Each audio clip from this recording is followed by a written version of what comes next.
değildir. Kampüsler sapkınlık yeri değildir. Kampüsler sapkınlık yeri değildir. Ahlaksız topluluk Beyazıt'tan defol. Ahlaksız topluluk Beyazıt'tan defol. Ahlaksız topluluk Beyazıt'tan defol.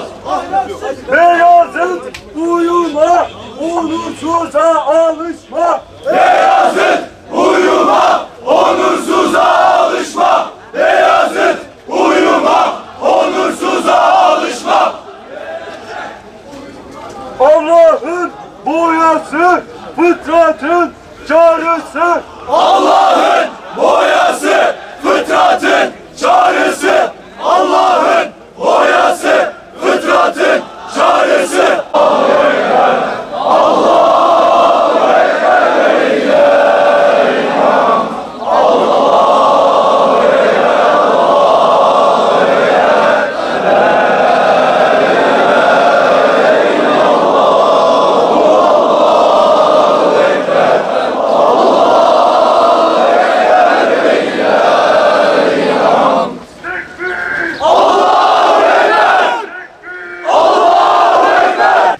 Sakın çete kampüslerden defol. Sapkın çete kampüslerden defol. Sapkın çete kampüslerden defol. Siz geldiniz. Melekler şahidiniz olsun.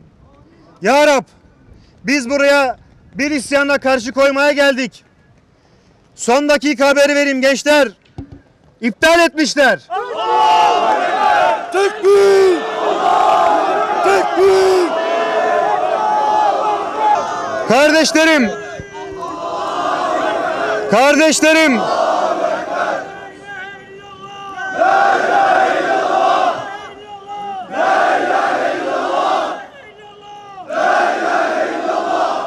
İmanına kurban olayım, imanına.